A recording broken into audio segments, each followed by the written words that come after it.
Hi guys, my name is Ambika, and about 2 months ago I got laid off. It's a little scary filming this. I haven't really told this story to many people, but I was thinking today that maybe this could help someone.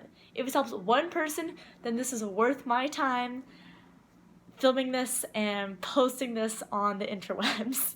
So being laid off is really scary. And if you're watching this, maybe it's because you yourself got laid off, or maybe it's because you know me and you're just like trying to suss out what I'm up to. Appreciate that. But yeah, being laid off is terrifying and it's not fun. However, this layoff has actually been such a blessing. In the past 2 months since I've been laid off, I've been able to grow my business as a yoga instructor. I've been able to start my own business, like a real big girl business. Like, we're an LLC. We got contracts, we got shit in the works. But maybe more on that later. And I've also gotten to start my freelancing as a web developer, which is really cool because my dream is to be able to travel. I want to be a digital nomad, but that is another story. So the reason why this all happened is probably just an obscure random occurrence of events, but I just want to talk about my story and how this craziness, randomness of the past 2 months happened. So I guess 2 months ago, I was just doing yoga, or no, Pilates. I was doing my normal Pilates workout, just at home, just a home workout before work. I was working full-time as a landscape architect. That's what I studied at UC Berkeley. I only graduated a year ago, guys. And I was just getting my workout before my work from home day because we've been working from home as a result of the pandemic. So as I'm filming this right now, I'm in California and we are very much in pandemic season, okay? But I had been working, honestly, I've been working my ass off. I've been working overtime, uncompensated overtime, and I thought I was doing really good. I had more work lined up. I was working till 8 p.m. the night before, and then sure enough, I get a call that morning and I got laid off. And that wasn't a result of my failure. It wasn't like, I don't blame anybody for this. It was just that our contracts had a bit of a slowdown due to the pandemic, right? Because if there's crazy coronavirus running around, just knocking people out left and right, then our contracts for construction are going to slow down. So as a result, they had to lay off quite a few people, and my team took the hit. Now, first reaction, I was a little angry and surprised and confused. Like, why was I working my ass off? Why was there no warning?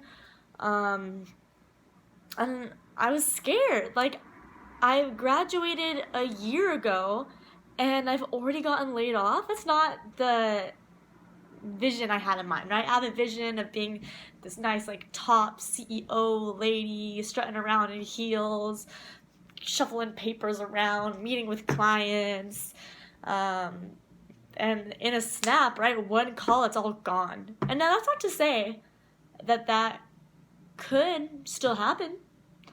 However, upon further analysis, I thought, is that really what I want? So I guess if you've been laid off, and you want what you can't have, right? So, like, for instance, you have a job, gets taken away. Oof, I really want that job. But then you have the job, and beach time's taken away. You're like, damn it, I wish I was at the beach.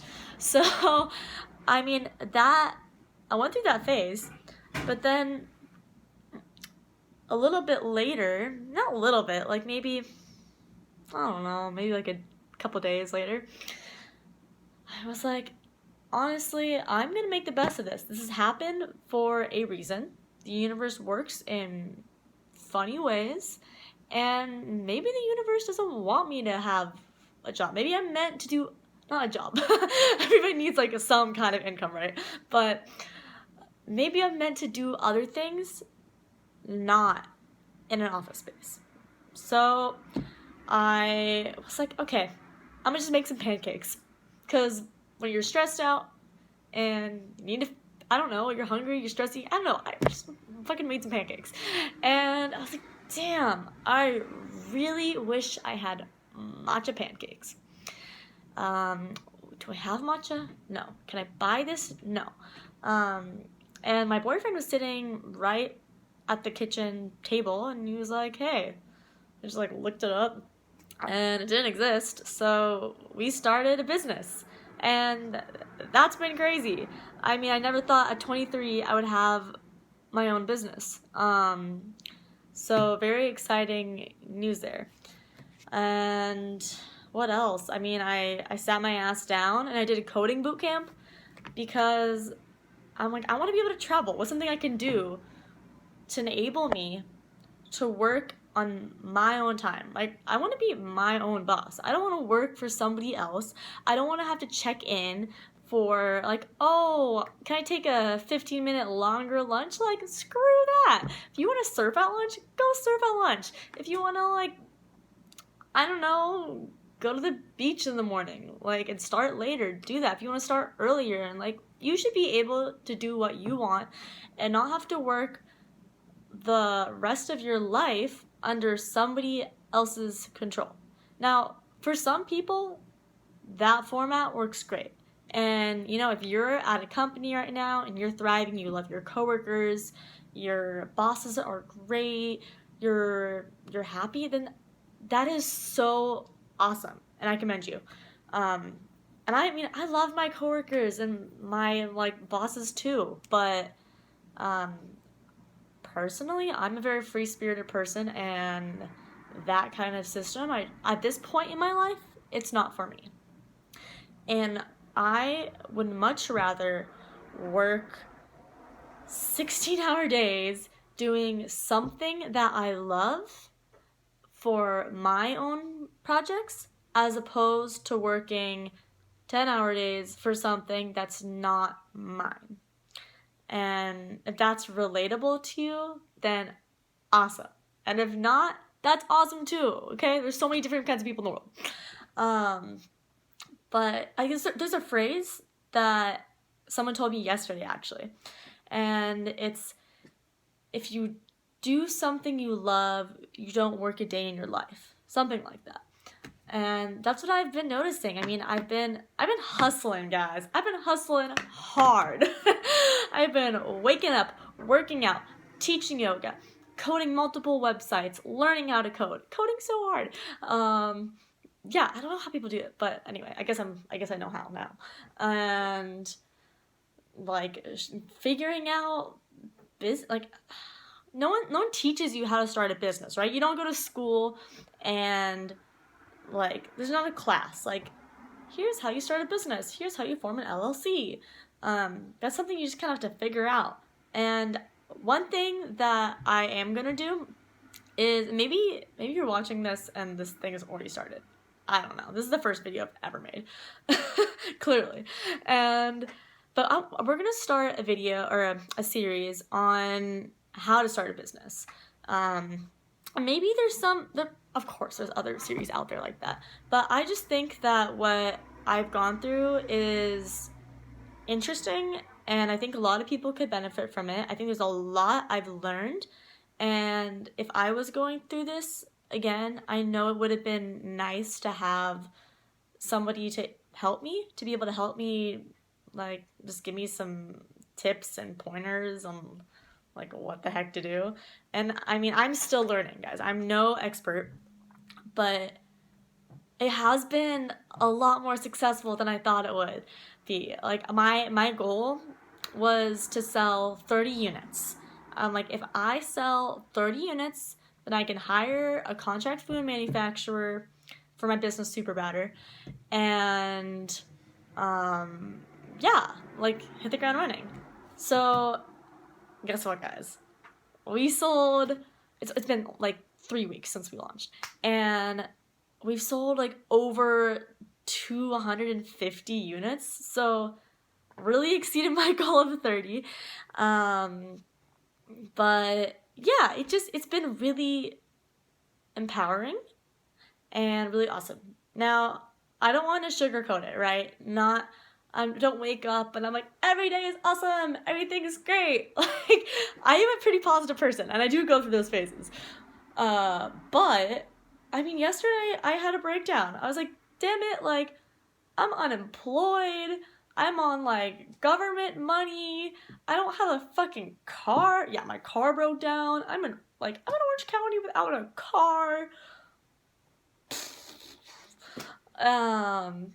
But then I went to the beach, I went in the water, I saw a stingray, I didn't get stung by the stingray, and I'm like, damn, it's a good life.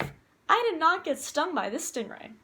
And then I just started counting my blessings, right? And so if you're ever in a point where you feel stressed, you feel like everything's crashing around you, I mean, we've all been there, right? But just try to think, like, do you have food? Yes, most likely, hopefully. Do you have money? Just enough to live? Do you have family or friends, anybody who cares about you, anyone who loves you? Do you have shelter? Do you have clothes? Like, if you have those things, you're on a really good start, and like, things are good, right? Things are good.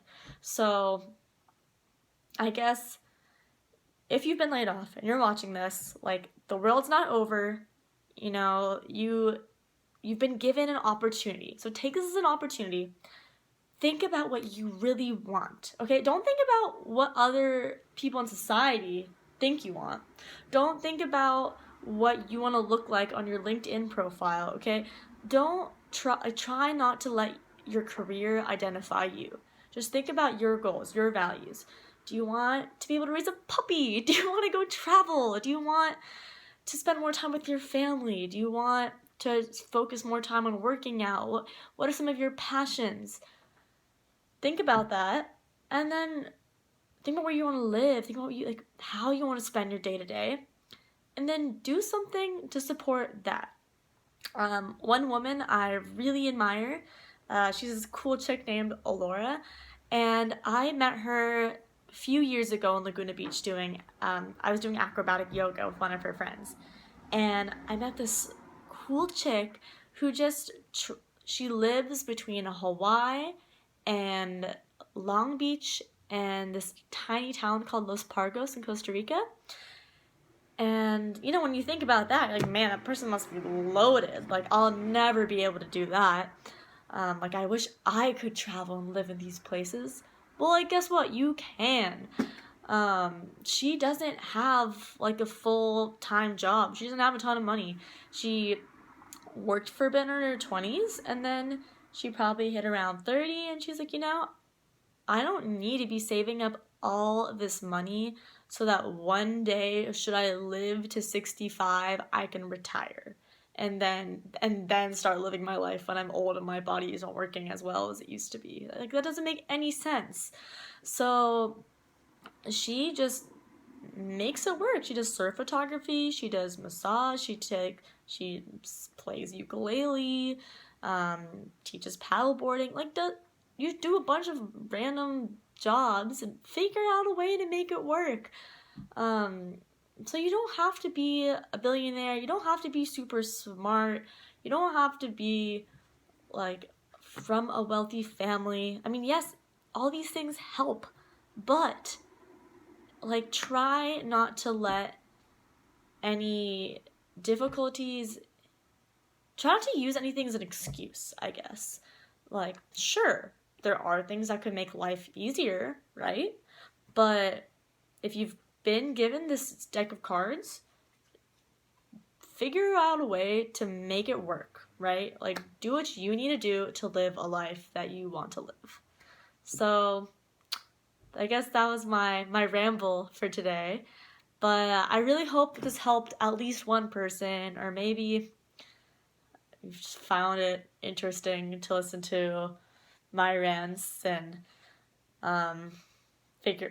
understand how I have all this time to do all these random things like yoga and coding and pancake business because I'm laid off.